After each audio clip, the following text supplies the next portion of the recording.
அந்த கேடகம் எப்படிப்பட்ட கேடகம் தெரியுமா? ఆ కేడగం ఎటువంటి తెలుసా?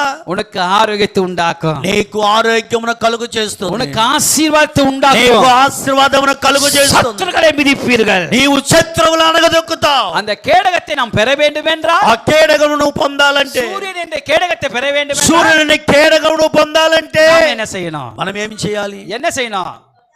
உத்தமம், యథార్థము. சில பேர் உத்தம புத்திரம் பாவரு, యథార్థము చూస్తుంటాం. எட புத்திரனா?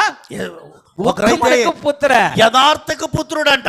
இன்னைக்கு உத்தமத்தை நிலைக்கணும். ఈ రోజు యథార్థన నిలబడాలి. பாஸ்டர் பேசுறதுக்கு நல்லா இருக்கு பாஸ்டర్, పాస్టర్ గారు నువ్వు మాట్లాడడానికి బాగుంది కానీ ஆனா நடக்கதா கஷ்டம். అయ్యా మరి జీవించడమే కష్టం. உன்னால என்னால உத்தமா இருக்கிறது கஷ்டம்தான். నీవు నేను ఉత్తమంగా ఉండటం యథార్థం ఉండటం కష్టమే. நமக்குள்ள ஒருத்தர் இருக்கிற அவர் உத்தமமா நடத்துவாரு. ఆయన మనలో ఉన్నవాడు యథార్థవంతుడు. చేతులు తెరదమా.